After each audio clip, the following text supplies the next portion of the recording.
잘 지내셨나요? 되게 오랜만에 뵙는 것 같은데, 그죠? 2주, 설 연휴 다 잘 보내셨고, 네. 새해 복 많이 받으시고요. 어, 그 중간에 이제 블로그 개설하신 거까지 이제 제가 체킹하고, 그다음에 뭐 밴드에는 뭐 매물 많이 아직 올려드리진 않았는데, 그래도 그런 거 참고하시면서 좀 포스팅 올리시면 좋을 것 같아요. 아직 뭔가 이렇게 쓰는 게 좀 자연스럽지가 않고, 익숙하지 않아서 안 올리셨던 것 같은데, 그런 거 좀 올리셔가지고, 이렇게 그래도 제가 저희 강의할 때 그걸 이제 연습 삼아 올려보시고, 제가 요 부분은 이렇게 수정하세요. 이렇게 코멘트 해드리면 되니까, 뭐 어려워하지 마시고 그냥 편하게 올리시면 되고요. 네. 어, 지금 그 매물 그때 그런 거 올리셨나요? 아직 안 올리셨죠? 네. 네. 아, 벌써 들으셨어요? 아, 네네. 그쵸, 그쵸. 네네. 음, 올리시면 돼요. 잠시만요. 네, 여보세요. 아, 네네네. 감사합니다.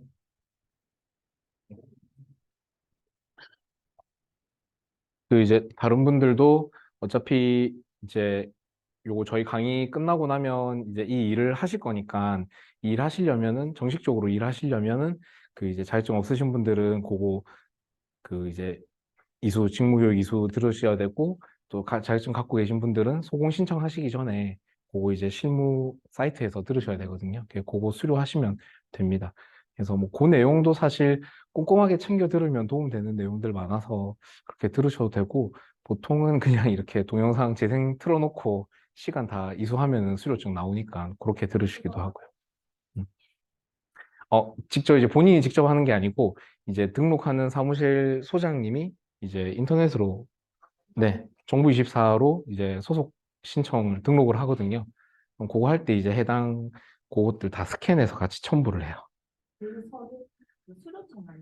네, 수료증만 있으면 되고, 네, 수료증만 있으면 되고, 공인중개사 자격증 갖고 계신 분들은 자격증이랑 수료증이랑, 그다음에 그 인장 등록하는 도장, 날인까지 이렇게 세 가지. 조금, 네, 어차피 등록하는 절차는 똑같습니다. 그렇게 하시면 되고, 네, 네, 바로 하시면 됩니다. 네, 바로 시작할 수 있어요. 네. 네. 그렇게 하시면 될 거고, 저희가 이제 지난주까지는, 그러니까 1주차 때 우리가 필수적으로 이제 알고 있어야 되는 사이트들, 활용하는 방법들 설명드렸었고, 이제 2주차 때 이제 계약의 진행과 매도와 매수 이해하는 걸 수업했었습니다. 오늘은 이제 3주차 수업인데, 이제 우리가 주로 이제 많이 다루게 될 주거용 부동산의 특징과 그다음에 요 해당 부동산들을 접근하는 요령에 대해서 조금 이제 알아보려고 하고요. 그다음에 다음 주에는 이제 상업용 부동산 이렇게 알아볼 이렇게 계획입니다. 자, 오늘은 지금 수업을 시작해 볼게요. 네, 주거용 부동산. 네, 첫 시간은 우리 각 주택 종류별로 이해를 좀 하고 해당 매물들 접근할 때 어떻게 분석해야 되는지 조금 연구를 해볼 거고요. 두 번째 시간에는 그 중에서도 좀 재개발 매물 다룰 때 좀 어떤 식으로 접근하는지 같이 좀 알아보려고 합니다. 첫 번째 주택의 이해입니다. 어, 제가 요거 사실 저도 이제 요번 교재를 만들면서 강의 자료 준비하면서 좀 그동안 애매하게 알고 있었던 개념들에 대해서 정리를 많이 했었거든요. 그래서 되게 좀 핵심적인 내용들만 담아서 여러분들 이해하시기 쉽게 정리했는데 요거 가지고 잘 기억하시면 좋을 것 같아요.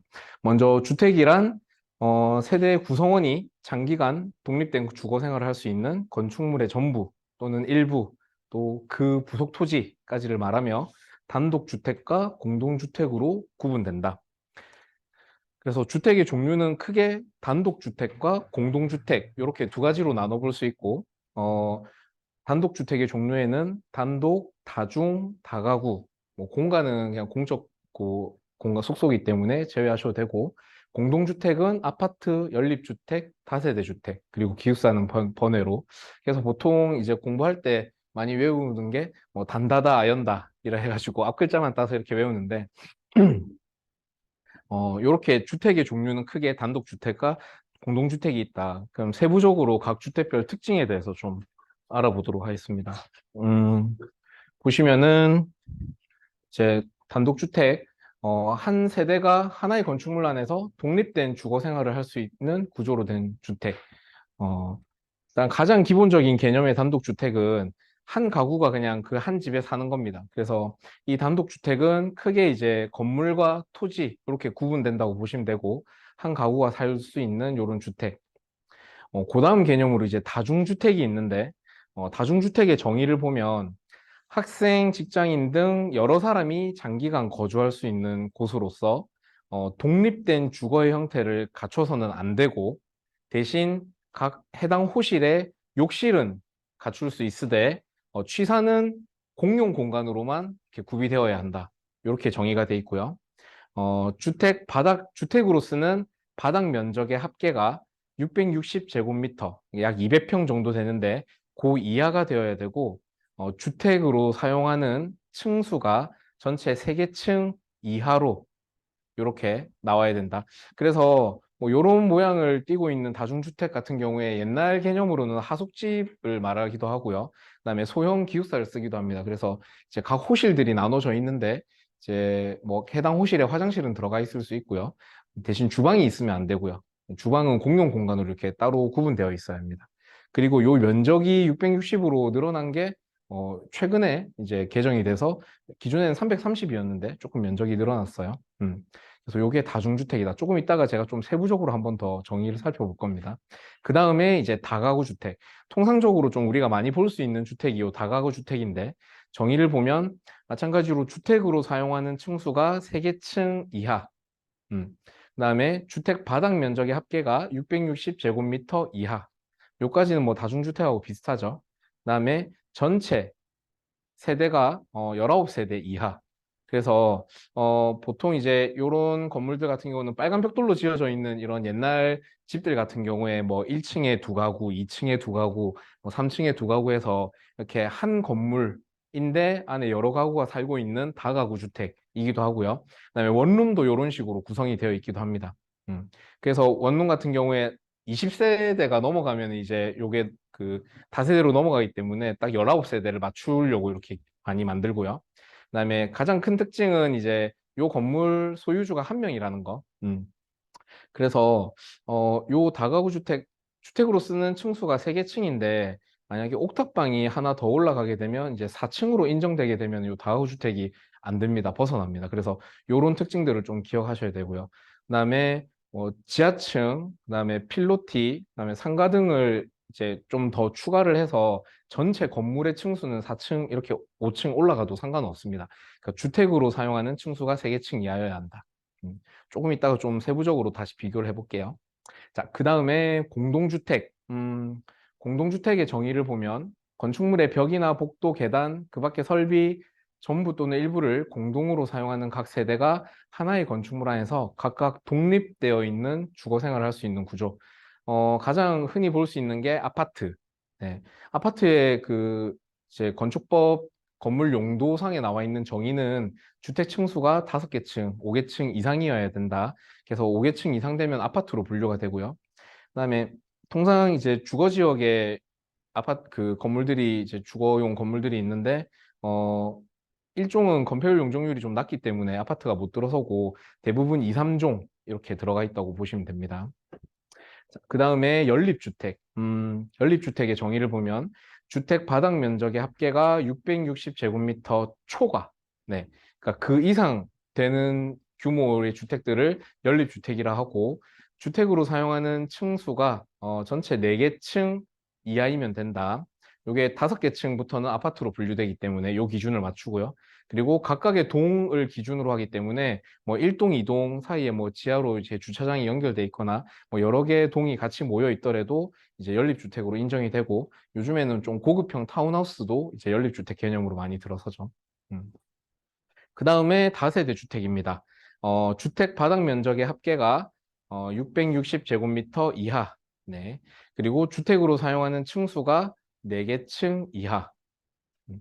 그리고 가장 큰 특징은 이제 호실별로 이제 구분 등기가 되어 있다.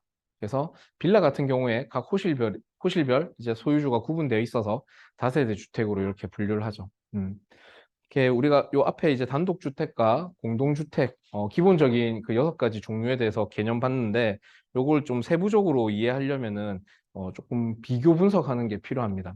그래서 좀 가장 많이 이제 헷갈려 하시고 차이가 뭔지 구분해야 되는 게, 첫 번째로 다가구 주택과 다세대 주택. 음. 아까 보셔서 알겠지만, 다가구 주택은 용도, 그 종류상으로 분류할 때 단독주택이고요. 다세대 주택은 공동주택. 그다음에 주택으로 사용하는 층수가 다가구는 3개 층, 다세대는 4개 층, 그다음에 바닥 면적의 합계는 동일하고요. 호수 제한에서 다가구는 19개 이하여야 된다. 그리고 가장 큰 차이가 요거는 건물을 한 사람이 소유하고 있어야 되고 요거는 각 호실별로 소유주가 다 구분 등기가 된다. 그래서 다가구랑 다세대 구분하는 가장 큰 기준은 구분 소유 여부의 차이라고 보시면 되고요. 다가구는 이제 주의해야 될 점이 3층짜리인데 위에 옥탑방이 이제 요게 구청에서 실사 나오거나 해가지고 특히 이제 팔 때 문제가 좀 돼요. 그러니까 뭐 재개발 지역들 같은 경우도 빨간 벽돌에 다가구 주택들이 많이 있거든요. 근데 보통 이제 3층, 2층, 3층짜리 단독주택이에요. 근데 요 위에 옥탑방이 이제 무허가로 설치되거나 그거를 실질적으로 뭐 사람이 거주할 수 있을 정도의 크기로 크게 이제 증축한 경우에는 이게 4개 층으로 인정돼 버리면 단독주택의 양도로 안 보고 다세대 주택을 양도로 봅니다. 이러면 세금 차이가 갑자기 확 차이가 날 수 있어요. 그래서 요거는 실제 제가 중개할 때도 한번 사고가 있었거든요. 그래서 뭐 서금사 쪽에서 3층짜리 단독주택 매매하는데 이게 위에 옥탑방 면적이 생각보다 커가지고 구청에서는 이거를 4층으로 인정하고 다세대 주택으로 해야 된다. 그래서 뭐 세금 때문에 그때 좀 초창기였는데 문제가 많았습니다. 결국은 다세대 주택 처리하는 걸로 정리를 했어요. 그래서 매도인이 생각지 못했던 양도세가 많이 나오는 바람에 그때 막 금액 다시 맞춘다고 좀 진땀을 흘렸던 경우가 있습니다. 그래서 요건 제가 겪었던 사례이기 때문에 특히 좀 주의해야 되고요. 다세대 주택 같은 경우는 이제 주택으로 사용하는 층수가 4개 층 이상인데 보면 이제 빌라 같은 경우에 1층, 그러니까 주택으로 사용하지 않는 공간들이 있죠. 필로티를 만든다거나 그다음에 뭐 안에 상가가 구분으로 들어간다거나 그런 경우에는 그 위로 이렇게 4층만 올라가면 되기 때문에 전체 5층이 될 수도 있고요. 그다음에 뭐 복층으로 끝층은 이제 복층으로 좀 더 높이 지을 수도 있기 때문에 뭐 6층까지 이렇게 올라갈 수도 있습니다. 그래서 요즘에는 이렇게 건축물 대장 떼보지 않으면은 그냥 외관상으로는 이렇게 생긴 게 조금 조금씩 다 다르기 때문에 아, 저건 저렇게 구성이 됐겠구나 이렇게 유추해보고 대장 떼보면 제일 재밌죠. 그래서 예를 한번 들었는데 요거 보시면은 네, 10년 보유한 주택이 있는데 이제 10년 보유하고 거주까지 하셨습니다. 그래서 호실이 10개짜리인 주택이 있는데 이거를 최초 사셨을 때 11억에 샀다가 이제 팔 때 23억에 매각을 하는 경우입니다. 이때 이게 다가구로 분류되느냐 다세대로 분류되느냐에 따라서 세금 차이가 엄청나게 많다는 걸 제가 비교해서 그냥 분석해 본 거예요. 그래서 보면 이제 10년 보유 거주했기 때문에 이게 다가구로 그러니까 이게 3층 유지하고 뭐 옥탑방 없이 이렇게 잘 유지해가지고 다가구로 인정받으면은 양도 차익이 23억에서 11억이니까 12억.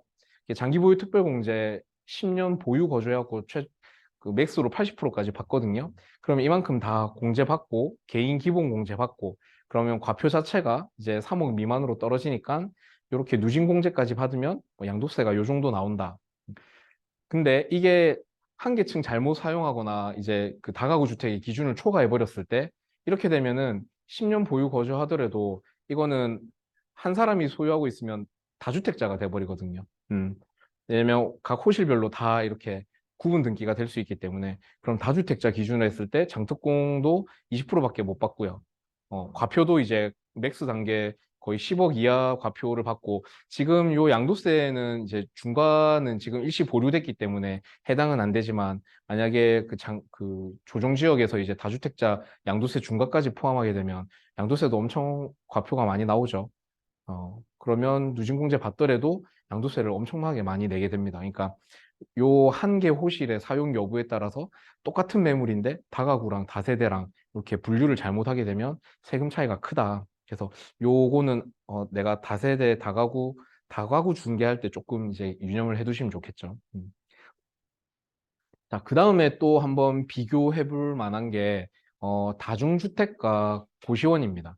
아까 다중주택은 앞에서 제가 설명드렸던 거 보면, 그쵸? 여러 명이 장기간 거주할 수 있고 독립된 주거 형태는 아니고 대신 욕실은 들어갈 수 있고 공동 취사장 3계층 이하. 그래서 뭐 소형 기숙사나 뭐 군부대에 뭐 BTL로 짓는 이런 기숙사 같은 경우도 있고요. 옛날에 쓰던 하숙집, 그냥 공용 주방을 사용하면서 방만 구분되어 있는 그런 경우도 있어요. 그래서 요거 같은 경우에는 조금 이제 각각 편법을 많이 사용하는데 다중주택은 사실 이제 단독주택의 분류에 들어가고요. 고시원은 주택이 아닙니다. 고시원은 이제 상가로 보셔야 되고요. 그래서 다중주택 같은 경우는 주방 없이 이렇게 사용 승인 받은 후에 나중에 이제 실제 입주할 때 되면은 조금 개조를 해가지고 주방을 넣어서 이렇게 만들기도 해요. 그러니까 이런 식으로 편법을 많이 사용하는 거죠. 고시원 같은 경우도 이제 29개실을 기준으로 해서 얘네는 30개 호실 이상 되면 이제 그때부터 조금 절차랑 승인이 까다로워지거든요. 그래서 29개 딱 만든 다음에 나중에 실제 할 때는 방을 더 쪼개가지고 더 많게 수익을 내는 경우도 있습니다. 음. 요런 다중주택이나 고시원 같은 경우에는 주차 대수에서 좀 혜택이 있어서 요걸 좀 이제 많이, 그러니까 원룸이나 다세대를 지어서 분양해서 수익을 내는 사람들도 있는가 하면 다중주택이나 고시원을 만들어가지고 수익을 내는 사람들이 있어요. 그래서 요때 좀 이제 가장 큰 차이는 이제 주차 기준인데 다중주택은 보시면은 네. 단독주택에 호실별 화장실은 가능하나 주방, 거실은 공동으로 써야 되고 21년 6월에 이제 다중주택 건축법이 개정돼서 기존 면적 330에서 660으로 좀 완화를 시켜줬습니다. 그래서 면적이 100평에서 200평으로 두 배나 늘었고요. 그다음에 주택 층수로 사용하는 게 옛날에는 3계층으로 딱 이제 건물 자체의 층을 규정을 했었는데 이제 뭐 필로티를 추가한다든지 뭐 1층에 상가로 쓰는 걸 추가한다든지 허용해줘서 전체는 4개 층도 가능하다 이렇게 좀 완화가 됐고요. 이제 주차 대수 기준 같은 경우는 단독주택 기준입니다. 그래서 이건 부산시 조례에 나와 있는 기준인데 50제곱미터에서 180제곱미터까지는 한 대 보유하고 180제곱미터 이상 초과하는 부분에 대해선 120제곱미터당 한 대씩. 그러니까 660짜리 건물을 지으면 실제 한 대에다가 한 두 대 정도만 더 추가하면 되는, 그러니까 주차를 의무적으로 보유해야 되는 면적 자체가 기준이 좀 낮죠. 음. 그다음에 고시원 같은 경우는 요건 이제 주택이 아니라 아예 다중생활시설 상가로 보셔야 돼요. 근생으로 보셔야 되고 면적 기준이 있어서 500제곱미터 이하 같은 경우에는 근생으로 취급하는데 그 이상 돼버리면 숙박업소로서 이렇게 용도 변경을 해야 되고요. 고시원이 좀 가장 문제됐던 거는 그 여러분들 뭐 드라마나 이렇게 화면 보셔서 아시겠지만 진짜 작은 칸칸이 방, 이렇게 뭔가 통로도 좁고 이제 불났을 때 이제 그런 안전 시설들이 많이 확보가 안 돼 있기 때문에 요 화재 대비 뭐 스프링클러 의무 설치라든지 복도 같은 경우에 단일 복도는 뭐 1.2m 폭, 그다음에 왕복 복도는 1.5m 이상 폭 요런 규정들이 좀 강화됐습니다. 그래서 22년 7월에 이제 고시원 건축법이 좀 개정돼서 전용 면적을 조금 더 넓게 만들 수도 있다고 했고요. 이 경우에 화장실을 포함할 수도 있고 그 경우에는 뭐 9제곱미터 이상, 그다음에 의무적으로 창문을 이렇게 다 설치해라 뭐 이런 규정들이 좀 적용이 돼서 고시원을 쓰기도 합니다. 고시원은 상가라서 그 주차 대수의 기준이 더 괜찮죠. 그래서 여기도 이제 뭐 주차를 많이 확보 안 해도 됩니다. 그러니까 일반적으로 다가구나 다세대 주택, 원룸이나 빌라를 지었을 때 주차 기준은 세대당 한 대. 그러니까 우리가 뭐 20개짜리 짓는다 하면은 기본적으로 세대당 한 개, 그다음에 전용 면적이 30제곱미터 이하의 좀 작은 걸 짓는다 하더라도 반 세대 정도의 개수는 확보해야 되기 때문에 이 조건이 좀 까다로운 거죠. 그래서 요런 거를 안 짓고 이제 건축업자 같은 경우에는 다중주택이나 고시원을 지어서 이렇게 운영을 많이 한다. 요 차이는 조금 비교해 보시면 좋을 것 같고요. 음. 자, 요건 이제 주택은 아니지만 우리가 이제 요즘엔 주거용 오피스텔도 중개를 많이 하고 거래를 많이 하기 때문에 조금 비교하실 수 있게끔 넣어봤습니다. 음, 오피스텔은 여러분들 그 어, 기본적으로 주택이 아니죠. 네, 다 알고 계시겠지만. 그래서 뭐 오피스랑 호텔의 합성어인데 원칙상으로는 일반 업무 시설입니다. 그래서 상가로 분류를 하고요. 요거는 이제 기본적으로 취득할 때 4.6% 취득세가 적용이 되죠. 어, 이게 그래서 뭐 취득할 때 좀 이 취득세가 장점이었던 것 같은 경우는 뭐 주거용 오피스텔로 내가 쓴다 하더라도 취득할 때는 취득세가 4.6 고정이기 때문에 다주택자들이 만약에 이제 예전에 뭐 1%, 8%, 12% 이렇게 됐을 때는 이제 뭐 2주택자 이상 사람들이 살 때는 되게 좀 세금적으로 메리트였는데 지금은 또 주택 취득세를 뭐 절반으로 이렇게 인하한 상태라서 요거는 조금 비교하면서 보면 될 것 같아요. 그다음에 결국 오피스텔은 실제 사용 목적에 따라서 업무용으로 보느냐 아니면 주거용으로 보느냐 이렇게 구분을 할 수 있고요. 음, 그다음에 취득세, 보유세, 양도세 결국 이게 어떤 용도로 쓰느냐에 따라서 내가 이제 세금적인 부분이 달라지기 때문에 오피스텔은 요걸 조금 주의해서 보셔야 됩니다. 음, 그래서 먼저 기본적인 업무용 오피스텔을 우리가 살펴보면 오피스텔 처음 분양받아서 취득할 때 이건 이제 상가이기 때문에 건물분에 대한 부가세를 납부를 하게 돼요. 근데 요거는 이제 10% 납부를 하고 나서 나중에 내가 사업자를 내기 때문에 다시 환급받을 수 있는 부분이고요. 그리고 업무용 오피스텔에 대해서는 보통 일반 임대사업자를 등록해서 요 임대 수익 발생하는 거에 대해서 세금 계산서를 발행하게 돼 있습니다. 그래서 해당 소득에 대해서 이제 부가세도 받기 때문에 연 2회 부가세 신고도 하고 임대소득에 대한 종합소득세 신고 납부도 하게 되죠. 업무용 오피스텔에 좀 가장 주의해야 될 점은 요 살고 있는 임차인이 전입 신고를 하게 되면 여기 이제 업무용에서 주거용으로 전환되기 때문에 이 부분을 좀 가장 주의하셔야 됩니다. 그래서 이 부분에 대한 특약도 사실 별도로 기재를 하거든요. 그래서 이게 전입 신고를 하는 바람에 주거용으로 전환되게 되면 내가 이 환급받았던 부가세를 다시 납부를 해야 되고요. 그 다음에 이후에 취득하는 어떤 주택이나 그다음에 팔 때 취득세나 양도세도 주택수에 카운팅이 돼버려서 세금적인 부담이 좀 늘어납니다. 그렇기 때문에 이제 업무용 오피스텔에 이제 세를 맞출 때는 보통 가장 심플한 건 나도 이제 임대인도 임대사업자고 들어온 사람도 그냥 사무실 용도로 쓰면 사업자를 내서 같이 이제 세금 처리하면 되거든요. 근데 이제 뭐 개인이 들어올 경우에 이게 전입신고를 하게 돼버리면 이 문제가 생기니까 특약에 해당 호실은 전입신고를 하지 않는 조건으로 계약한다라는 특약을 놓고요.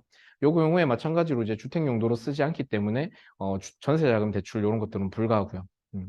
그리고 나중에 퇴거할 때 한번 확인해 보셔야 돼요. 이제 그 사이에 전입신고는 어차피 임차인이든 임대인이든 한 명만 해도 되는 거기 때문에 그러니까 그 이제 신고죠. 그러니까 전입 신고를 임차인이 뭐안 한다 했는데 자기 혼자 해버렸을 수도 있어요. 그래서 요거는 퇴거하기 전에 전입세대 열람을 한번 해가지고 전입 신고했는지 여부를 좀 확인할 필요가 있고요. 그다음에 만약을 대비해서 이제 업무용으로 실제 사용했다라는 그런 현장 사진들 같은 것들도 초기에 이제 좀 확보를 해놓고 그다음에 다달이 발행했던 요 세금 계산서도 구비를 해놓으셔야 나중에 소명이 필요할 때 요게 뭐 주거용이 아니었다라는 내용을 증빙을 할 수가 있습니다. 그리고 요 업무용 오피스텔은 이제 나중에 판매를 하거나 매각을 할 때 이제 매수하는 사람도 포괄 양수도를 쓰게 되면은 뭐 별도의 부가세 없이 그냥 그대로 이전할 수 있기 때문에 요거는 그냥 알고 계시면 될 것 같고요. 업무용 오피스텔은 주거용으로 쓰면 안 된다. 그러면 이제 주거용 오피스텔은 어떤가? 이게 이제 최근에 아파트 값들이 너무 많이 급등하면서 이제 아파트의 대체제로서 이제 주거용 오피스텔이 각광을 받았죠. 그래서 그 가격 변동을 보면 아파트 값이 급격하게 이렇게 치솟으니까 이 대체제로서 이제 주거용으로 쓸 수 있는 오피스텔 값들이 그 뒤를 따라서 이렇게 올라갔어요. 근데 가격이 이제 지금 하락하는 하락장에서는 이 뒤따라 올라갔던 애들이 먼저 결국 떨어지거든요. 그리고 버티던 아파트들도 지금 떨어지고 있죠. 아파트 대체제로서 주거용 오피스텔들이 좀 인기가 많았었고 이 같은 경우에는 아예 취득할 때 주택임대사업자로 등록하게 되면은 부가세 환급 없이 그다음에 부가세 신고도 안 해도 되는 식으로 이렇게 보유하면서 운영할 수 있습니다. 그리고 뭐 전용 60제곱미터 이하 같은 경우는 취득세도 감면해 주고요. 이때는 어차피 주임사를 냈기 때문에 임대기간 준수해서 이렇게 보유를 하시면 됩니다. 어, 다른 주택을 취득할 때 그러면 이건 이제 주거용 오피스텔로 잡히기 때문에 내가 이 오피스텔을 하나 주거용 오피스텔을 하나 가지고 있고 그다음에 새로운 아파트를 살 때 이 새로운 아파트 사는 거를 주택수에 이제 카운팅이 되죠. 기존에 1주택을 갖고 있고 두 번째 주택을 취득한다라고 이렇게 산정이 됩니다. 대신 이 오피스텔 같은 경우는 20년도 8월 12일부로 이제 법이 적용이 되기 때문에 그 이전에 샀던 오피스텔들은 주거용 오피스텔들이라도 취득할 때 주택수 산정은 안 돼요. 그래서 이런 것들은 이제 취득세 상담할 때 조금 가이드 해주시면 좋아하십니다. 그리고 주거용 오피스텔을 갖고 있으면 내가 갖고 있는 다른 주택을 팔 때도 이제 이주택자로 보기 때문에 어, 주택수에 포함돼서 이제 양도세가 중과되든지 이제 카운팅이 됩니다. 그래서 세금에 주택수가 포함된다는 거. 그리고 주거용으로 쓰기 때문에 임차인 뭐 전입신고하고 확정일자 받는 것도 가능하고요. 그다음에 주택임대차 보호법도 또 당연히 적용이 됩니다. 음. 그래서 요거를 주거용으로 그러니까 보통 이제 해당 관할구청에서는 그 관할구청에서 이제 오피스텔 현황들을 다 보유하고 있기 때문에 이게 주거용인지 업무용인지 실질적인 용도를 다 알고 있어요. 그래서 뭐 이 오피스텔 뭐 전체 뭐 100개 호실인데 뭐 거의 다 이제 주거용으로 쓰는 걸 알고 있기 때문에 뭐 이거를 뭐 나만 이제 업무용으로 이렇게 전환해서 나중에 좀 혜택을 봐야지 이렇게 하더라도 실사가 나오거나 실질 용도를 다 파악하거든요. 그래서 조금 꼼수로 이제 양도하기 직전에 업무용으로 변경해서 이렇게 팔면은 뭐 주거용으로 안 잡히지 않나요? 이렇게 물어보시는 분들 계신데 결국 다 그 조사가 됩니다. 그래서 뭐 기존에 살고 있는 임차인이 썼던 수도량, 그다음에 뭐 수도세, 전기세 이런 거부터 전입신고 유무까지 다 파악하고 이 건물 나머지 뭐 80% 이상의 호실들이 다 주거용으로 사용하고 있는 실질 현황이 있기 때문에 뭐 꼼수를 부린다 하더라도 다 잡히고요. 어, 좀 장점으로는 이제 업무용에 비해서 신규 임차인을 좀 구하기 수월하다. 뭐 이런 특징이 있죠. 어, 그래서 오피스텔 같은 경우에는 뭐 이렇게도 합니다. 그 이제 보유하고 있는 사람은 업무용으로서 계속 유지를 하고 싶어 하고 주택수에 안 잡히게 하려고. 근데 이제 살고 싶어 하는 임차인은 주거용을 선호하기 때문에 어, 뭐 임차인은 어디든지 그냥 마음에 들면 들어가면 되는 거죠. 대신 이제 그래서 조율을 좀 협의를 보는 경우가 있어요. 이제 내 거는 나는 지금 사업자고 지금 주임사 아니라서 업무용으로 유지해야 되는데 들어오셔서 전입신고 하시지 말고 그냥 그렇게 지내시면 월세를 좀 더 깎아 드릴게요. 이거 뭐 그렇게 좀 협의를 해가지고 전입신고 따로 없이 뭐 그렇게 좀 금액을 맞춰서 이렇게 실질적으로는 주택으로 쓰는데 업무용 오피스텔 유지한다든지 뭐 그렇게 하는 방법들도 있습니다. 네, 오피스텔. 자, 그 다음에 요거는 이제 요즘에 좀 많이 나오는 것들이라서 참고해서 비교하시면 좋을 것 같아가지고 같이 좀 정리를 해봤어요. 생활형 숙박시설, 생숙이라고 해서 지금 해운대 쪽도 그렇고 생숙 엄청 많이 짓거든요. 이게 뭐 뉴스 기사로도 이렇게 좀 몇 번씩 접해 보셨을 거예요. 이게 좀 문제가 있는 부분이 있어가지고 한번 좀 보려고 합니다. 생활형 숙박시설은 생숙, 말 그대로 숙박시설이거든요. 그래서 생활, 주거를 할 수 있는 호텔식의 숙박시설이다. 좀 개념이 혼재돼 있어가지고 무슨 법을 따라야 되는지 좀 많이 복잡할 수 있어요. 레지던스나 뭐 일반 분양용 호텔, 그다음에 취사가 가능하게끔 세팅이 되어 있고요. 이거는 주거가 아니기 때문에 사실 주택법에 적용을 받지 않습니다. 그래서 숙박시설로서 건축법 적용을 받고요. 그다음에 숙박업을 하기 때문에 공중위생관리법 적용을 받아요. 근데 실제 생숙하면은 사람들이 실거주 할 수 있다라고 생각하고 분양을 받거나 이제 매매하는 경우도 많이 있거든요. 그게 지금 문제가 많이 됐었죠. 요 같은 경우는 생숙은 일반 임대사업자로 등록을 해야 되고 숙박시설이더라도 지금 우리나라는 개별적인 숙박업을 운영할 수 없게 돼 있어요. 그래서 전문 관리업체에 위탁을 해가지고 운영하는 게 맞고요. 음, 실제 실거주 목적의 주택 용도로 사용하면 안 되고 이제 뭐 에어비앤비를 운영하더라도 숙박시설이니까 에어비앤비 쓸 수는 있는데 보통 한 30개 정도 이렇게 묶어서 전문 업체한테 위탁 맡겨가지고 운영을 하는 경우가 많습니다. 음. 이게 보시면 일단 주택법이 적용이 안 되죠. 요게 이제 장점이 될 수 있는 게 보통 그러면 이제 상업지 일대 건축을 할 수 있어서 주변에 뭐 편의시설이나 인프라 같은 것들이 좀 우수하다는 장점이 있고요.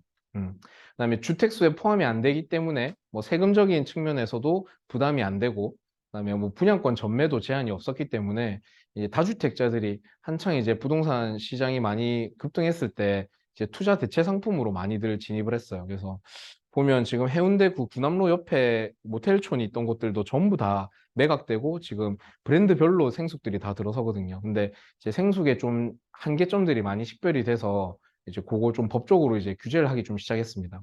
음, 생숙의 단점으로 보면 전용률이 좀 낮고요. 그다음에 아무래도 주택 기준을 안 받기 때문에 주차 공간을 많이 확보 안 해도 돼요. 그러니까 건축주 입장에서는 이게 유리한 거죠. 좁은 면적에 내가 호실을 더 많이 뽑을 수 있으니까 수익성은 더 좋은데 실제 이제 이용하는 사람들한테는 주차 공간이 좀 부족하고요. 그다음에 주거 용도로 사용 불가하다라고 이제 그 국토부에서 그때 김현미 장관이 한번 언급을 해가지고 이제 시행이 됐습니다. 그래서 이게 주거 용도로 사용할 경우에는 시가 표준액의 10%에 해당하는 이행강제금을 부과하겠다. 그리고 공중위생관리법에 적용될 경우에는 뭐 1,000만 원, 1년 이하의 뭐 징역 뭐 이렇게 좀 처벌이 좀 강하게 적용이 됩니다. 음. 그래서 이게 이제 계도 기간을 좀 줬어요. 그래서 23년 10월 14일까지 올해 10월까지 이 생활용 숙박시설을 주거용으로 쓰는 사람들이니까 무슨 문제가 있었냐면 기존에 이 생숙을 분양할 때 이제 분양하는 사람들이 이 주거용 써도 됩니다 이런 식으로 홍보를 많이 했던 거죠. 뭐 주택법에 적용 안 받고 모든 혜택들은 다 누릴 수 있고 주택수에도 포함 안 되면서 실제 주택으로 써도 상관없습니다. 뭐 이렇게 해갖고 분양을 많이 한 거예요. 그러니까 선의의 피해자들이 생겼다 그래서 좀 유예 기간을 줬습니다. 그래서 21년 10월 14일부로 이게 적용이 됐는데 그 이전에 분양 공고를 받고 분양받은 사람들, 그다음에 그 전에 이미 분양을 받아가지고 요 사용 승인일까지 요 안에 이제 들어가게 된 사람들 같은 경우에는 이제 생활형 숙박시설을 이제 주거용 오피스텔로 용도 변경해라. 계도 기간을 줄게. 2년의 계도 기간을 줄 테니까 이 사이에 너희가 갖고 있는 생숙을 주거용 오피스텔로 용도 변경하면은 이행 강제금이랑 벌금을 부과 안 하겠다.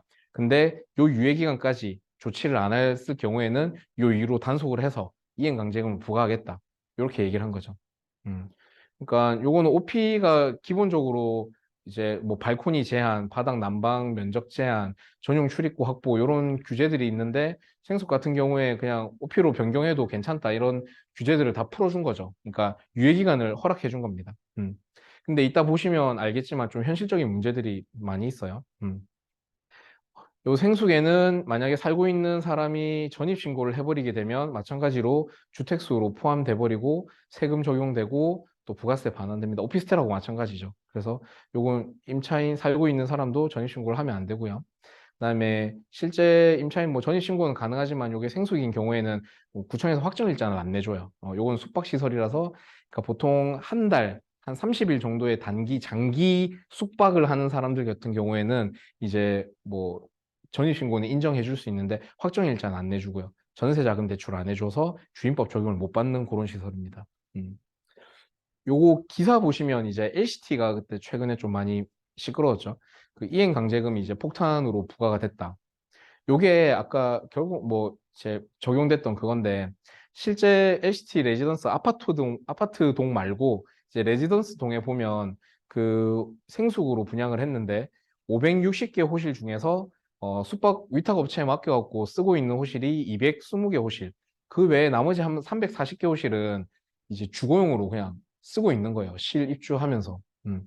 이 사람들 같은 경우에 이제 그 오피스텔로 용도 변경하라고 이제 계도 기간을 줬는데 그럼 올해 10월까지 용도 변경을 해야 되는데 실질적으로 오피스텔로 용도 변경이 어렵다는 거죠. 왜냐하면 이 특히 LCT 같은 경우에는 요거 지을 때 뭐 지구 단위 계획을 특별하게 특혜를 줘서 변경을 했었거든요. 그래서 지금 여기는 뭐 리조트 관광지구로 돼 있어가지고 여기 또 오피스텔이 못 들어가는 곳이에요. 그러니까 여기는 숙소나 호텔들만 들어갈 수 있는 곳이다 보니까 아예 오피로 전용이 불가하죠. 그래서 사람들이 뭐 어째라는 거냐. 여기 지금 LCD 살고 있는 사람들은 뭐 어째라는 거냐. 뭐 오피로 바꿀 수도 없는데 뭐 바꾸라고 하면은 뭐 어째라고.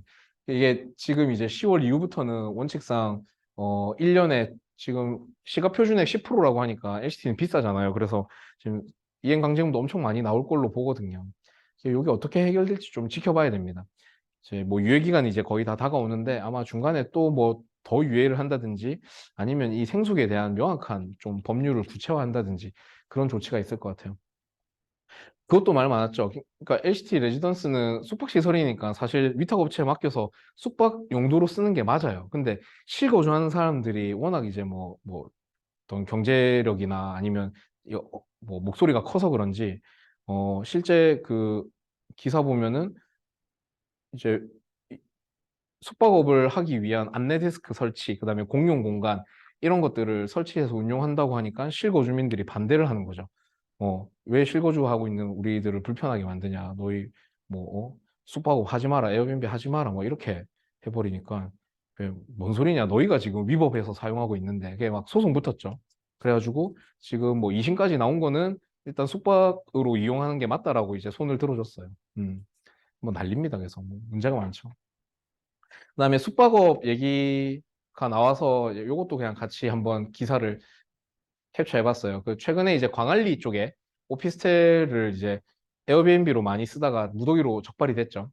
어, 오피스텔은 주거용 오피스텔이든지 상업 그 업무용 오피스텔이든지 요거는 아예 공유 숙박업 자체가 원칙적으로 불가합니다. 그래서 요거 지금 무더기 적발되고 서울도 마찬가지거든요. 지금 다 적발되고 하면서 아예 에어비앤비에서는 그 이제 등록할 때 오피스텔들은 아예 인정을 안 해줘요. 그러니까 등록하는 사람들이 또 꼼수 부려갖고 이게 오피스텔이 아닌 것처럼 생숙인 것처럼 이렇게 또 허위 등재를 하고 하는데 일단 오피스텔은 절대 이제 들어갈 수가 없습니다. 음. 오피스텔은 아예 그 임대사업자고 또 숙박업은 숙박업자로 내야 되기 때문에 사업자 자체의 성격도 다르고요. 음. 그래서 이제 뭐 에어비앤비로 낼 수 있는 것들이 뭐가 있냐. 그러니 뭐 숙박업 같은 경우에 개별이 안 되니까 위탁으로 해서 이렇게 운영하는 방법. 그다음에 개인이 할 수 있는 것들은 뭐 외국인 대상으로 도시민박법 혹은 이제 농어촌 민박법 이렇게 해가지고 에어비앤비 운영들을 하고 있고요. 네. 그래서 뭐 생숙에서 뭐 개인 숙박은 안 되고 뭐 위탁으로 이렇게 운영한다. 근데 이 위탁 운영하는 것도 아예 그냥 위탁 업체한테 맡기면 수수료를 결국 지불하는 거잖아요. 그래서 위탁 업체한테 그냥 관리 및 운영 수익 전반을 다 맡기는 방식이 있고요. 아니면 등록만 이제 위탁 업체를 통해서 이제 30개호실 이상으로 이렇게 등록해 놓고 실질적인 운용은 그냥 내가 개인이 하면서 뭐 수수료만 이제 최소 수수료만 이렇게 납부하는 방식도 있고요. 뭐 그렇게도 운용들을 하더라고요. 네. 자, 그리고 이제 뭐 요까지만 한번 개념을 좀 살펴볼게요. 도생, 도생도 많이 들어보셨죠? 도시형 생활주택. 도생은 뭐냐? 뭐 생수는 뭐냐? 다 이제 뭐 새로운 것들이 많이 생겨가지고 기존에 딱 건축물 단다다 아연다 그 외의 것들이 많이 생겨서 이제 비교하려고 설명드리는 겁니다. 도시형 생활주택은 이제 서민들의 주거 안정을 목적으로 소규모 주택을 좀 저렴하고 빠르게 신속하게 공급할 수 있도록 요걸 적용을 하기 시작했고요. 건축법과 주택법의 기준을 좀 완화 적용을 해서 전용률이 높고 주차 기준도 이제 좀 혜택을 많이 줬다. 그리고 면적은 8호 국민주택 규모 이하 300세대 미만으로 구성을 해라. 그래서 이건 실질적으로 이제 주택 보급을 위해서 이제 공급량을 좀 확보하기 위해서 2009년에 시행을 하게 됐고요. 특징으로 이제 도시 지역에 건축을 하게 되는 겁니다. 그래서 혜택을 주고 좀 소규모, 그러니까 왜냐하면 1인 가구나 이제 소형 가구들이 많이 증가하다 보니까 이런 사람들에게 빠른 주택 공급을 위해서 이제 규제적으로 혜택을 좀 준 거죠. 그래서 종류는 이렇게 세 가지, 단지형 연립주택, 단지형 다세대 주택, 그리고 원래는 뭐 원룸형이었는데 지금 이제 소형 주택으로 명칭이 좀 변경이 됐어요. 그래서 요 세 가지 종류가 있고 뭐 연립주택, 다세대 주택은 기존에 우리 뭐 기준하고 동일합니다. 이제 소형 주택 같은 경우는 14에서 50제곱미터까지 면적 기준이었는데 이걸 60제곱미터까지 이제 면적을 좀 확대를 해줬고요. 방도 3개까지 구성할 수 있다라고 좀 22년도에 요게 주택법 시행령이 좀 개정이 됐어요. 그래서 요 원룸형 도시형 생활주택을 소형주택이라 해서 많이 공급할 수 있게끔 혜택을 좀 풀어줬다. 특징은 이제 뭐 도시 지역과 역세권, 상업지 일대에 우수한 입지에다가 들어갈 수 있고 또 임차 수요가 풍부하고 또 젊은 사람들이 많이 이용하기 때문에 괜찮고요. 그다음에 뭐 주임사 등록했을 때 최초 분양할 때 취득세 면제도 될 수 있고 기존 취득세는 1.1%다. 도생은 주택입니다. 그래서 주택수에 포함이 되고요. 조금 단점은 이런 혜택들을 많이 줬기 때문에 실제 주차 공간은 좀 협소하고 도심 한가운데 있다 보니까 소음이나 뭐 조망, 그다음에 자연 뭐 이런 어떤 생활 여건 그 뭐 이제 뭐라 해야 되나 이제 환경적인 면에서는 조금 취약할 수가 있죠. 네, 이런 거는 이해가십니다. 네. 어, 네. 요 정도 주택 종류를 좀 많이 살펴봤죠. 네. 다 이해는 되시나요? 설명 드리니까. 어, 이게 그러니까 이게 왜 필요하냐니까 제가 요걸 좀 분류를 했던 이유가 실제 뭐 중개할 때 그냥 뭐 손님이 맡기는 물건 그냥 그대로 접수하고 내용만 파악해가지고 뭐 중개하면 되지 않냐. 이렇게 심플하게 생각할 수 있는데 많이들 물어보시고 그다음에 관련된 법규나 세금적인 부분이 조금씩 다 다르기 때문에 이거를 잘 모르고 혼자 해버리면 나중에 이제 중개 사고가 날 수가 있거든요. 그리고 우리가 그래도 일반 사람들과 다르게 좀 배운 사람이니까 우리는 중개를 하는 입장이니까 이게 무슨 차이가 있다라고 이렇게 포인트들만 설명해 줄 수 있으면 그걸로 되게 좀 의미가 있는 것 같아요. 그래서 여러분들 뭐 이렇게 일반 사람들이 잘 모르고 뭐 나 이거 뭐 오피스텔 이거 뭐 팔아도 주택수 들어갑니까? 뭐 잘 모르고 하지만 이제 우리가 좀 개념 설명해 드리고 뭐 생수 같은 경우도 그렇고 뭐 이런 것들을 조금 이제 개념을 우리가 인지하고 있어야 설명해 줄 때 좀 좋다. 그래서 지금까지는 어떤 그 주택들의 개념과 정의, 그다음에 특징에 대해서 살펴봤고, 그러면 이제 이 주택들을 우리가 이제 중개하거나 물건을 접수하거나 이거를 이제 뭐 거래를 시킬 때 이제 어떤 점들이 좀 포인트인가, 그걸 제가 좀 접근하는 방식을 조금 더 이제 한 번 더 정리를 해봤어요. 자, 여러분들 이제 아마 뭐 원룸을 하시든 원룸 오피스텔 뭐 아파트 그다음에 뭐 일반 주택 그러니까 지금 이번 주는 주거용 부동산 주제로 하기 때문에 주거용 부동산을 다룰 때 이제 뭐 단독주택 같은 경우는 첫 번째 이제 토지와 건물 소유주 확인을 좀 잘 하셔야 됩니다. 이게 왜 그런가 하냐면 나중에 2교시 때 우리 재개발 개념 공부할 때도 좀 배워볼 텐데 어, 토지가 있고 그 위에 건물이 있기 때문에 이게 소유주가 보통은 다 일치를 해요. 그래서 같은 소유주가 갖고 있는 게 맞는데 이게 나눠져 있는 경우도 있습니다. 그러니까 소유주가 달라서 토지 소유주 따로 있고 건물 소유주 따로 있고 뭐 토지는 A인데 뭐 건물은 B가 갖고 있고 뭐 이들이 보니까 뭐 가족 관계였는데 혹은 또 전혀 다른 사람이 나눠 가지고 있고 또 토지는 뭐 국가 땅이고 뭐 아니면 이제 지자체가 갖고 있는 땅인데 이제 뭐 또 건물은 사유로 갖고 있고 뭐 이런 여러 가지 구분된 특징들이 많이 있기 때문에 단독주택을 접수받으시면 먼저 딱 등기 확인하셔가지고 토지랑 건물 이제 소유주가 동일한지 먼저 확인하고 시작하셔야 되고요. 두 번째는 이제 이 단독주택을 거래하게 되면 보통은 이제 주거 지역으로서 좀 선호하는 지역들이 있어요. 부산도 그렇고 뭐 서울도 그렇고 이제 뭐 주로 선호하는 이런 지역들이 있기 때문에 해당 지역의 어떤 주거들을 많이 찾는 손님들도 있고요. 뭐 대신동의 남촌도 이건 제가 그냥 인지하고 있는 이런 선호 지역들인데 그래서 해당 지역별로 좀 특징이 다르기 때문에 뭐 그런 것들도 좀 파악해 놓으시면 좋고요. 그다음에 단독주택 같은 경우는 이제 실소유주의 특징을 좀 파악해야 되는데 보통 이제 요즘 젊은 사람들은 아파트에 사는 걸 많이 좋아하기 때문에 예전 단독주택들 같은 경우는 소유주가 어르신이고 경우가 많이 있어요. 그래서 나이 있으신 어르신들이 부모님 세대들이 많이 살고 계셔서 이런 분들이 이제 매매를 하거나 거래를 할 때 좀 시세를 잘 모르시기 때문에 좀 높은 금액을 요구하시는 경우가 있다. 이런 특징은 좀 인지하시면 좋고요. 음.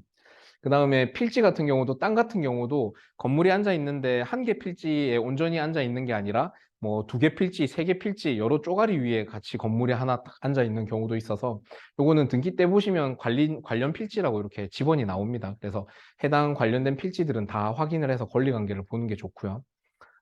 그 다음에 무허가 건물, 불법 건축물, 요게 있는지 여부를 확인해야 된다. 이 건물이 뭐 버젓이 있는데 이게 등재되지 않은 무허가 건축물인 경우도 있어요. 요 토지 건물 소유주 확인할 때 딱 떼보면 나오죠. 그리고, 건물 등기를 떼보니까 면적이 뭐 한 20평 정도밖에 안 되는데 실제 가보니까 막 3층짜리 건물이 앉아 있다. 이렇게 뭐 무허가로 더 증축을 했거나 혹은 불법 건축물로 기재가 되어 있는 이런 경우도 있습니다. 그래서 이런 경우는 이제 등기와 함께 이제 건축물 대장을 확인하셔가지고 이게 신고되어 있는 무허가인지 아니면 그냥 임의로 지어서 운용하고 있는 실질 용도의 무허가인지 그거는 좀 확인하실 필요가 있고요. 그다음에 뭐 아예 건물 전체 건물 등기가 없는 경우도 있어요. 그냥 아예 무허가 건물을 지어서 사용하고 있는 경우에 뭐 이런 경우에 소유권을 어떻게 확인하는지 공과금이나 세금 이런 것도 좀 확인하시면 됩니다. 음. 이게 무허가 건물은 그 원칙상 이제 구청에서 인지가 되거나 양성화해서 신고가 되면 건축물 대장에 딱 이렇게 명시가 돼 있어요. 뭐 불법 건축물 이렇게 노란색으로 표시가 돼 있는데 그런 경우는 이제 다 인지되어 있는 무허가 부분이라서 뭐 이행강제금을 내거나 과태료를 해마다 납부하고 있는 경우도 있고요. 어. 근데 보통 이제 대부분 오래된 주거 지역들 같은 경우는 이제 그냥 주인이 임의로 올리거나 필요에 의해서 좀 증축했기 때문에 구청의 면적 반영이 안 돼 있는 경우가 많아요. 그러면 이런 거 같은 경우에는 누가 특별히 신고하지 않는 이상은 뭐 내가 과태료를 내거나 이렇게 문제되진 않거든요. 그래서 보통은 이런 주택들 이제 계약을 하기 전에 공부상에 나와 있는 면적과 실제 면적이 좀 상이한 경우에는 구청에 물어봅니다. 계약금 넣기 전에 구청에 물어봐서 이제 지금 구청 재산세과 혹은 뭐 취득세과에 이제 전화를 해서 담당자가 인지하고 있는 해당 번지의 면적이 어느 정도인지 이렇게 물어봅니다. 그러면 건축물 대장하고 똑같이 인지하고 있으면 내가 뭐 추가로 낼 부분 없어요.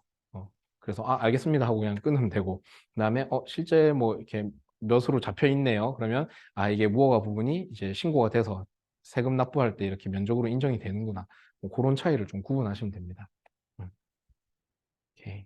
자, 그리고 이제 단독주택 같은 경우는 토지 공시지가, 이제 땅값을 별도로 확인을 하고 또 건물값을 별도로 확인할 수 있기 때문에 요 이제 공시가격은 토지랑 건물로 나눠서 볼 수 있고요.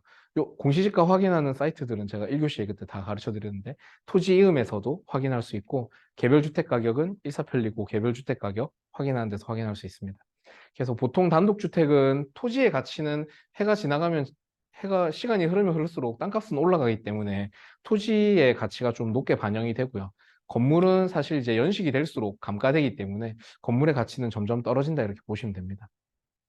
그리고 이런 단독주택들을 이제 중개하거나 매매할 때는 뭐 상가로 용도 변경을 하는 이런 팁들이나 혹은 뭐 철거 후에 다세대를 신축한다든지 어떤 이제 매수하는 사람이 어떻게 활용할 수 있는지 좀 다양한 초이스들을 같이 제시해주면 단독주택 거래할 때 좀 더 유리할 수 있어요. 네, 이 정도. 그다음에 다가구 주택. 다가구 주택은 이제 아까도 말씀드렸지만 3층의 다가구 주택이 혹시 옥탑방이 있는지 없는지 요 유무, 요 옥탑방이 구청에 신고되어 있으면 요게 이제 실사 나와서 4층으로 인지될 가능성이 큽니다. 그래서 요 유무를 좀 잘 확인하셔야 되고 마찬가지로 단독주택은 이제 뭐 호실은 여러 개 나눠질 수 있지만 소유주는 한 명이기 때문에 단독 소유인지 요거 여부 확인하시면 되고요. 그 다음에 단독주택 요거 다가구 주택 할 때 뭐 대출이 필요하신 분들 같은 경우에는 이제 가구별 사실 그 대출할 때 은행에서 반공제를 해버리거든요.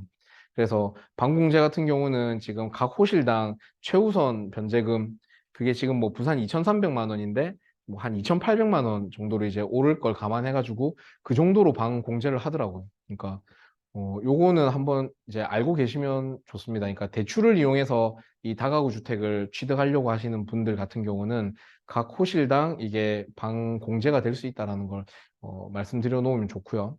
음. 그다음에 새로 들어오는 뭐 임차인이 이제 다가구 주택에 뭐 보증보험을 설정할 때 뭐 나머지 호실들의 전체 보증금이 어느 정도 걸려 있는지 이런 것들도 사전에 좀 확인할 필요가 있습니다. 음. 그다음에 뭐 살고 있는 사람 같은 경우에 뭐 전입 신고를 하게 될 때 이거는 뭐 필요에 의해서 뭐 101호, 102호, 201호, 202호 호실 구분은 돼 있는데 등기부상에는 그냥 한 개의 건물이잖아요. 그래서 전입 신고할 때 뭐 몇 호에서 몇 호 이렇게 호실 표기를 따로 하지 않아도 다 그냥 대항력은 인정해 주고요. 네, 전입 신고 다 유효합니다. 그다음에 내가 뭐 전입 신고할 때 임차인이 뭐 세대 분리를 원한다 해서 뭐 개별 세대주로 분리 등록할 수 있고요. 기존에 있는 세대주 밑으로 동거인으로 들어가게 돼버리면 이건 이제 개별 세대로 인정이 안 됩니다. 요거 무슨 말인지 아시나요? 세대 분리. 그러니까 한 개 주택에 이제 여러 세대가 살 수 있는데 원칙상은 이제 한 건물이고 하기 때문에 이제 뭐 그쵸. 가구는 여러 개지만 이제 한 건물이라서 구분할 수 있냐 없냐 이렇게 전입 신고할 때는 굳이 호실 표기를 안 해도 다 인정을 해주는데 별도로 내가 원한다면 이제 세대 분리는 할 수 있다는 겁니다. 등기는 따로 안 돼 있고요. 등기는 따로 안 돼 있는데 이 세대 분리해서 신청을 할 수 있다는 거죠. 네. 네, 한 건물에 여러 세대가 인정이 된다는 겁니다. 네. 음. 요건 이제 임차를 맞추실 때 참고하시면 되는 부분들이고. 자, 그 다음에 이제 다세대 주택, 이제, 빌라나 이런 것들, 다세대. 보통 다세대 주택은 이제 대학교 학교 주변이나 직장, 그다음에 병원, 지하철역, 그다음에 상권들이 많은 곳에 집중해서 많이 분포되어 있고요. 결국 다세대 주택은 좀 수익성을 목적으로 해서 이제 임대차 월세를 받는 사람들이 좀 많이 운영을 하고 취득을 합니다. 마찬가지로 요것도 이제 다가구랑 가장 큰 차이가 개별 소유가 되는지 여부기 때문에 요 호실별 개별 소유가 등재되어 있는지 요건 이제 각 호실별로 등기가 다 나눠져 있어요. 그래서 요거 호실별 개별 소유 여부를 확인하고 그다음에 요거는 이제 공동주택으로 잡히기 때문에 각 호실별 공동주택 공시가격도 열람을 할 수가 있습니다. 그다음에 이제 대지 지분도 확인 가능한데 아까 이제 땅값은 이제 갈수록 가치가 올라간다고 했잖아요. 그래서 이 다가구 주택, 다세대 주택 같은 경우는 한 땅에 이제 소유주가 다 이제 호실별로 나눠져 있으니까 그 소유주 갖고 있는 해당 호실 면적만큼 다 안분 배당이 돼 있어요. 그래서 해당 호실에 대한 이제 대지 지분을 얼마큼 갖고 있느냐, 이것도 만약에 물어보시는 분들이 많이 계세요. 그래서 이런 거 같은 경우에는 건축물 대장 보면 대지권 비율이 몇 분의 몇으로 되어 있는지 이렇게 다 기재가 되어 있습니다. 그래서 요거 대지 지분 그렇게 확인하시면 되고요. 그다음에 다세대 주택 같은 경우는 이제 빌라니까 뭐 이제 관리비도 납부가 되겠죠. 그래서 관리하는 주체, 관리 주체도 확인하실 필요가 있어요. 뭐 이제 집주인이 이 건물 처음에 건축했던 건축주가 이제 다 쪼개가지고 나눠서 갖고 있고 뭐 맨 위에 살고 있는 경우에는 자기가 관리를 할 수도 있고요. 그다음에 아예 전문 관리 업체한테 맡겨가지고 이제 전체 관리를 할 수도 있습니다. 그래서 뭐 전문 업체에 맡겨서 이제 관리비 안에 뭐 청소비라든지 CCTV 운영비, 인터넷 사용비, 뭐 엘리베이터 사용비 이런 것들 다 포함해서 관리비를 청구할 수 있고요. 그다음에 이제 요거는 다세대이기 때문에 한 건물에 각각의 개별 소유주들이 다 있어서 뭐 아파트 같은 경우에는 이제 관리단이 있고 관리소가 있기 때문에 뭐 문제가 안 되지만 요런 소규모 다세대 주택 같은 경우는 이제 누구 책임이냐, 공동 책임이냐, 아니면 개별 책임이냐, 뭐 이런 거 문제 생겼을 때 좀 따지는 게 좀 시시비비가 걸릴 수가 있거든요. 그래서 뭐 옥상 방수 같은 경우는 뭐 옥상은 공용 공간이니까 해당 소유주들이 다 같이 나눠서 이렇게 책임을 져야 된다. 그다음에 뭐 외벽 누수 같은 경우도 이게 보통 오래된 다세대 주택들은 한 3, 4년에 한 번씩 전체 이제 뭐 방수 작업도 하고 이제 뭐 누수 관련해서 조치도 하고 하는데 뭐 그런 것들도 이제 공용 공간에 대한 조치하는 방법, 그다음에 정화조는 어떻게 처리하는지, 그다음에 공용 시설 뭐 입구나 현관이나 이런 것들 어떻게 관리하는지 그런 관리 규약들도 확인하시면 됩니다. 그러니까 요 사항들은 여러분들이 이제 중개할 때 좀 확인해야 되는 포인트라고 제가 정리를 해드린 부분이에요. 보시면 되고. 아파트. 아파트 매물을 이제 접수를 해서 중개를 하거나 할 때는 아파트는 이제 뭐 요 부역대 신평초 들어보셨나요? 부역대 신평초. 요거는 이제 그냥 아파트 보통 이제 많이 하는 쪽에서 가장 핵심적인 내용으로 이제 외우기 쉽게 기억을 하고 있는 건데 부역대 신평초 아파트 선정할 때 좀 가장 보는 우선순위로 이렇게 6가지를 봅니다. 이 중에 한 4가지 정도 충족되면 괜찮다고 보거든요. 예, 브랜드. 이제 아파트 같은 경우는 이제 브랜드를 많이 따지죠, 사람들이. 그래서 국내 뭐 1군 시공사 10위권 내에 드는 이런 브랜드 아파트들에 대한 선호도가 그래도 확실히 높은 편이고요. 그다음에 역세권. 지하철역 반경 한 500m 이내. 그래서 걸어서 5분 이상 걸리면 역세권으로 사실 안 보거든요. 그래서 좀 가까운 곳. 이게 나는 지하철 안 타서 사실 역세권 상관없다 하시지만 어차피 이 자산을 이제 사거나 팔거나 매매를 할 때 가치가 인정되는 거는 이 역세권 지하철뿐만이 아니라 이 주변으로 이제 상권이 형성되고 유동인구가 그만큼 많기 때문에 가치가 인정되는 부분이 반영된 겁니다. 그래서 역세권을 좀 따지고요. 대단지, 이제 소규모 단지보다 대단지를 선호하는 경향이 많아요. 그래서 보통 1000세대 이상 되면 대단지로 이렇게 인정을 하는데, 어, 뭐, 대단지가 있으면서 이제 커뮤니티도 이제 괜찮게 들어오고, 부대 시설들도 괜찮아지고, 그다음에 단지 자체가 주는 이런 안정감 등이 있기 때문에 또 소규모 아파트보다는 또 대단지를 선호하는 경향이 있고요. 그다음에 신축 아파트. 아무래도 오래된 구축보다는 신축을 사람들이 좀 선호를 많이 하시고, 그다음에 이런 신축 물량들을 또 많이 파악을 해야 되기 때문에 뭐 공급이나 분양 계획이 어떻게 되어 있는지 이런 건 좀 보셔야 됩니다. 어, 오늘인가 어젠가 그 기사 보니까 대구는 이제 신축 허가를 안 해주겠다 이러 하더라고요. 지금 미분양이 너무 많이 쌓여가지고 그러니까 수요 공급 조절이 지금 좀 잘 안 된 거죠. 그리고 지금 전국적으로 지금 원래 이제 국토부에서 좀 주의하면서 봤던 게 6만 2천 가구 이상 되면 조금 이건 심각하다 이랬는데 지금 거의 한 6만 8천 가구인가? 네. 완전 지금 미분양이 초과돼 버렸거든요. 그래서 요 관련해서 아마 좀 추가적인 완화책 이제는 뭐 완화해서 그치는 게 아니라 좀 더 이제 부양할 수 있는 이런 좀 적극적인 그 면제 혜택들을 많이 줄 것 같아요. 그래서 그런 게 지금 이제 그래서 신축 같은 경우는 공급 물량 같은 것도 같이 확인해 보시면 좋고 그다음에 평지.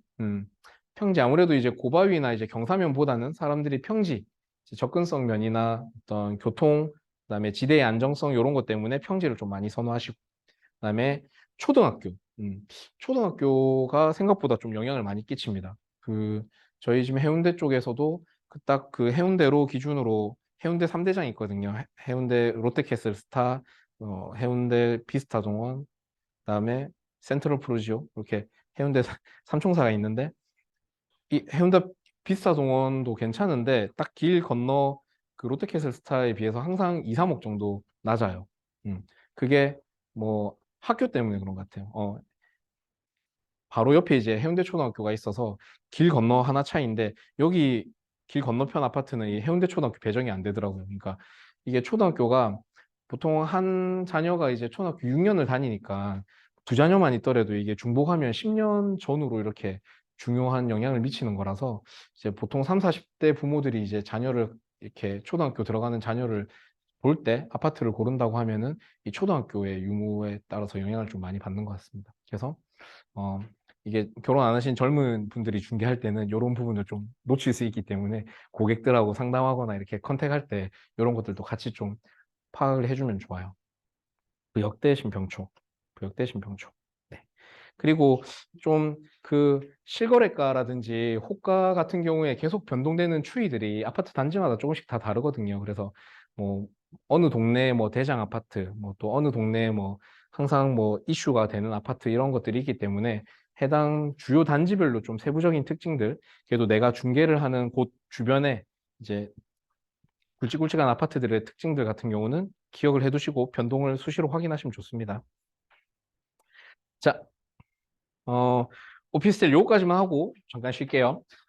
이제 오피스텔은 주거용 오피스텔, 아까 제가 주거용, 업무용 오피스텔 차이점도 설명을 드렸는데, 결국 오피스텔 매물을 접수하거나 이제 거래할 때도 마찬가지로 똑같은 주거용으로 많이들 문의를 하세요. 근데 실제 이제 사용 용도에 따라서 세금의 차이가 있고, 업무 시설로 이용할 경우에는 뭐 사업자 등록하고 부가세 납부하고 이제 오피스 개념으로 써야 된다.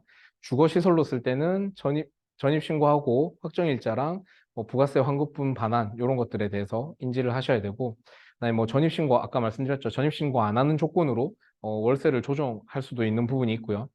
그다음에 오피스텔은 어, 대부분 이것도 뭐 이제 월세 수익 목적으로 수익형 부동산으로 투자들을 많이 하시는데 최근에 아파트 대체제로 이렇게 많이 거래가 되면서 예외적으로 좀 시세 차익 목적도 볼 수 있는 이런 것들도 있습니다. 그래서 오피스텔이라고 다 같은 오피스텔이 아니고 진짜 뭐 소형 오피스텔들은 진짜 수익형 임대 월세 수익을 보고 이렇게 수익률을 분석해서 계산해 줘야 되고요.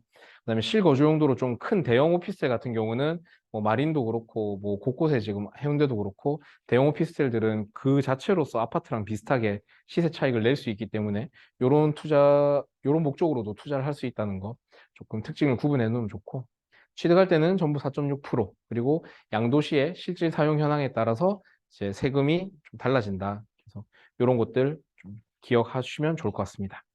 네, 여기까지 하고 잠깐 쉬도록 할게요. 질문? 네.